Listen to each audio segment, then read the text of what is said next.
Will AGI replace all jobs? In this episode, we'll explore the reality of AGI, artificial general intelligence, why it's on everybody's mind right now, and what it means for your future. We'll talk about which jobs are at risk, and more importantly, how you, an entrepreneur, can thrive in this new AI-powered civilization.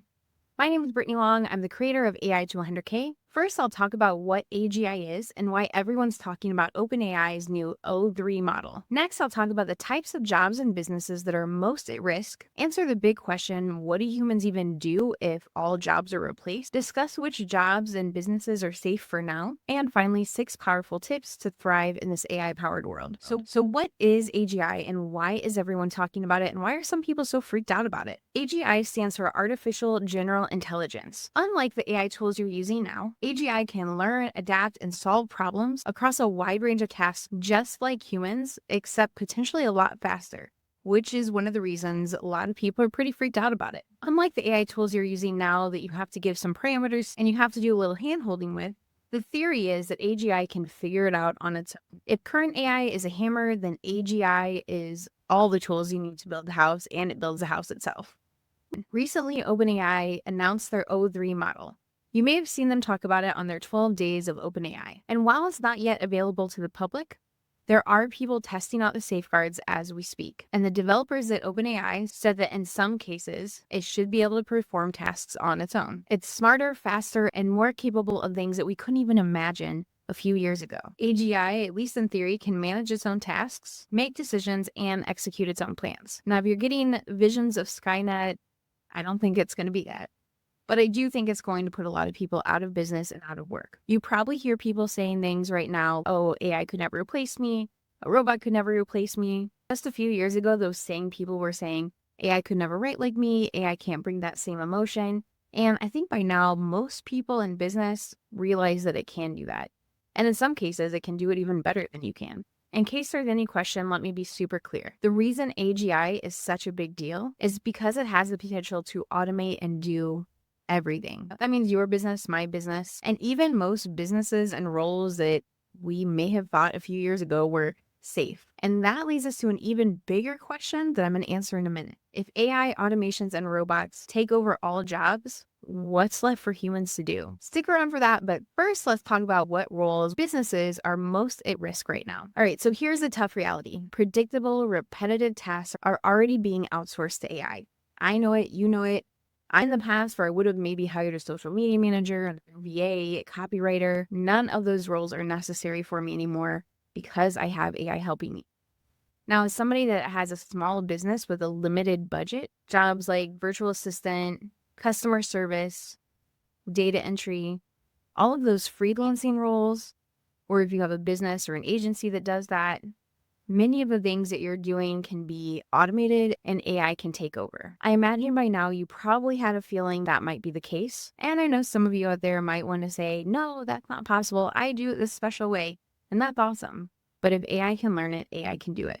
Now, I know that saying this might scare you. Honestly, there should be some concern there. There's also a lot of opportunity there. I'll talk about that more, but first, let's get into those other roles that aren't quite as safe as we may have thought previously. Here are a few of the roles that need to be coming up with a plan B, or at the very least, a plan to implement AI so they're not stuck out in the cold. Number one, marketing professionals. If you are a marketing pro, a strategist, a copywriter, email marketer, AI can already write, design, and optimize marketing campaigns, launches. At the very least, the days where you're charging tens of thousands of dollars, those days are most likely gone. I know how scary that can be. I am a former email marketer. T came out, I saw it and I was like, crap, I better pivot. And I know how hard pivoting can be and how scary that can be, but far better for you to do it now. Or again, at the very least, start to implement AI into your business so you can do everything faster, easier, and better. Next is business coaches. Now, I know you don't want to hear this, but I think business coaches are going to be a dying industry unless you can really set yourself apart and show the results that you help people get. The days of having a guru coach that has coaches under them and you come in and pay for that program and you never actually talk to the guru coach that you really signed up for, those days are coming to an end, which honestly I'm not sad about. If you are somebody that's a guru coach, you might want to consider finding ways that work for you, but also give people more access to you. Now, maybe that's letting your people know you're going to start using an AI clone, but courses with no support, coaching with generic advice, AI is going to kill that industry. Now, the way I see it, there's one of two things you can do, business coach. Either you can go hard into the we never use lane, or you can start to implement AI to help your people get results faster. Declaring war against AI is only going to last for so long. Who don't utilize AI, their business will not be around long enough to pay you. The other reason I think business coaching is in huge trouble is because not only can the person wanting the help communicate with AI, they can tell AI information about their business, and the AI tool they're using, especially if you're using ChatGPT, will actually remember it. Unlike some of your business coaches who either you don't connect with, so they only hear from you once a year and don't really know what you're doing, or they've brought on so many people that you're just a number in a massive group. AI has the ability to know you at a deeper level than most business coaches have capacity for. Coaches who are phoning it in should be very concerned. All right, next is teachers. Now, I know there's going to be some pitchforks for this, but as a former teacher, this is something that I would want to know. Education is changing, and hopefully for the better, but one of the ways that I see it changing is through the use of AI. AI can create personalized lesson plans for the students, monitor their progress more efficiently. Next is doctors. Now, I think this one in the medical profession field in general will take a little bit longer, but AI can help with diagnosing. At the very least, this is something that doctors should be looking to team up with, but I'm not ready for AI to replace doctors quite yet. Next is writers. And again, as a writer, as a copywriter, as an email marketer, this is one that I feel a little bit sad about, but also I'm really grateful for because I've been able to write more efficiently, faster, and honestly, sometimes even better with the help of AI. Next is customer service. AI is becoming more empathetic. It's being trained to be more empathetic. It's not actually being more empathetic because it's not sentient. It's human, but it can be trained on certain things. And I have to be honest, there have been times in the past where I've gotten a customer service rep that I would have rather had an AI rep talking to me. So yes, if you're doing predictable tasks that are trainable, AI is coming for it and sooner than you think. But you might be asking, aren't most businesses predictable in some way or another? Yeah. So what if all jobs are replaced? What kind of businesses can still make it? All right. This is where things get uncomfortable. I'm going to say some things here that I never in a million years thought that I'd be saying. First, the way I see it, there's a few ways this could go down. On one hand, this could be a massive wealth transfer, and AI does provide a lot of opportunities for people, especially people who are multi-passionate, and I'll get into that in a few minutes. But here's why this is uncomfortable.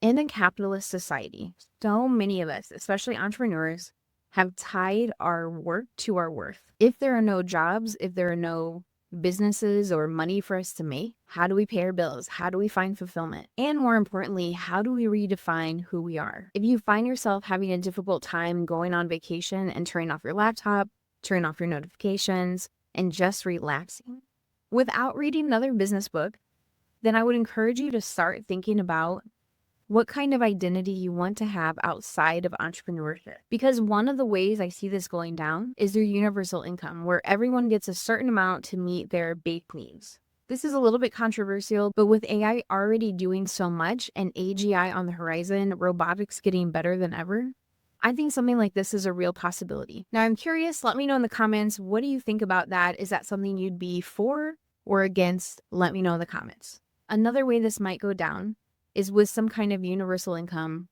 and then more of a giver style society.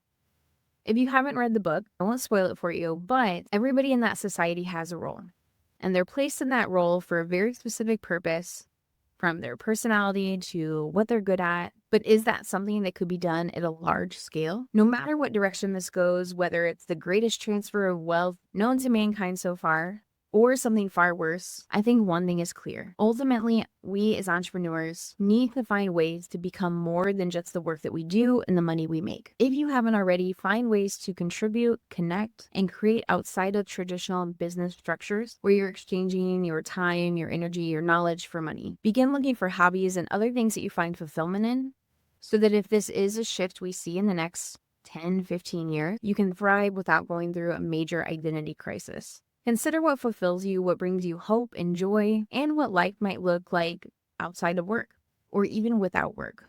Reality is, for most of us, we will experience a time without work. Whether that's because of AI, because of retirement, or something I see happening a lot for entrepreneurs because of burnout and needing to take time off, there will be a time where work won't be your main priority and you'll need something to cling to besides that during that time. That making money isn't actually the end all be all that a lot of marketers say it is on their sales pages. Some will look to religion or spirituality or some kind of higher power. And I think in the AI civilization, no matter which way it goes, I think we'll see humans and especially entrepreneurs looking for answers to the questions, who am I? What's my purpose? Where is my place here on this earth? In a perfect world, I see AI, automation, and robotics working together to provide a more elevated society that still combines some element of work and fulfillment through work with additional time to discover passions and hobbies. In a less than perfect world, I see the need for people to be involved in AI policy and especially AGI limitations. Now, what about the jobs that are safe? You may think jobs that have emotional intelligence like therapists, social workers, nursing are all safe, but sorry to be the one to break it to you, AI is learning how to replicate a lot of that too. And while we may still need nurses now and for the foreseeable future, my prediction is that eventually we're going to see robots and other robotics take over a lot of those care-based roles. In fact, we've already seen robots being used for massage therapy and robotic technology even being used in fields like nails and other esthetician type roles. Here are a few roles that I think you're safe with for now. First is AI overseers. People who understand AI enough to know when it's not operating within the parameters that it should, to know when something's wrong, to be able to make policy about AI from an informed place. This is going to be more important than ever. Whether you're doing it as a consultant, an agency, or something else, this is the role I'd give 2 thumbs up to for the foreseeable future. The next role is in-person human-to-human caregiving, whether that's hospice or other home care roles. I did mention I think robotics will take over those things eventually, but I don't see that happening for a very long time. Home care agencies, good for now. Next is high-risk rescuers, firefighters, EMT, police officers. This is something that I think could eventually be replaced by robotics as well. We're far away from that happening. Next is e-commerce owners. My prediction is that people will continue to want to buy stuff, and if you can use AI and automate, it's going to be even easier for you to thrive. Next, and for now, is skilled tradespeople like roofers, electricians, HVAC, plumbers. This is another one I could see robotics replacing in the future. We are currently far enough away from that this would still be a great business to get into. Next is niche community. You're an influencer, content creator, business owner. This is the time to really double down on creating your audience. The thing I'm spending the majority of my time on this year and looking towards the future is traffic, building my email list, finding other ways to connect with my audience outside of just email. If you want to thrive as a business owner, you have to build your audience. You have to build your list. Even if you have a faceless brand, build your audience around a common or central idea, movement, or theme. Do not put this off. Hire someone to help with ads or ask AI to help. Hire someone to help with creating your lead magnet or ask AI to help. No matter what you do, start building your list and build your list aggressively. Every single day you want to be thinking, how can I increase my audience and how can I help my audience? Spiritual leaders, I think that we're going to see an increase in desire for working with spiritual leaders, religious leaders, especially if entrepreneurs find themselves in a position where their work is no longer tied to their worth.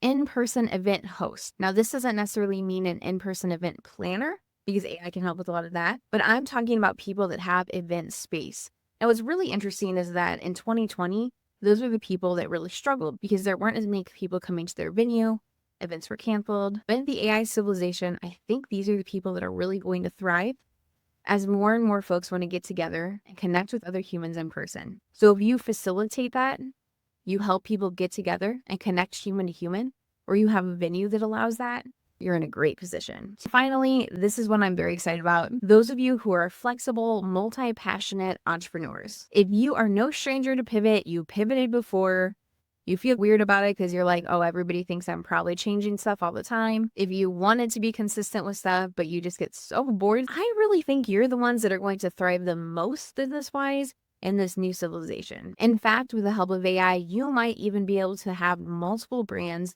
running for you on autopilot with the help of AI and eventually AGI. Now, if you want to get on my waitlist to see how I'm starting to do this and how I'm prepping my business to do that, I'll put the waitlist link with this video. But multi-passionate entrepreneurs, this is our chance to thrive.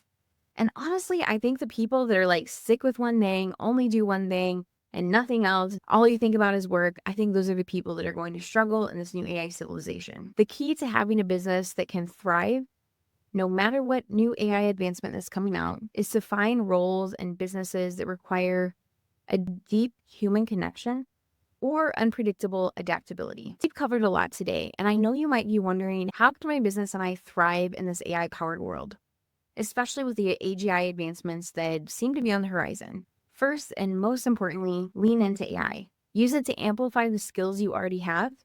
The longer you spend resisting it, the harder it will be to close that gap from the people who are already using it to where you are at.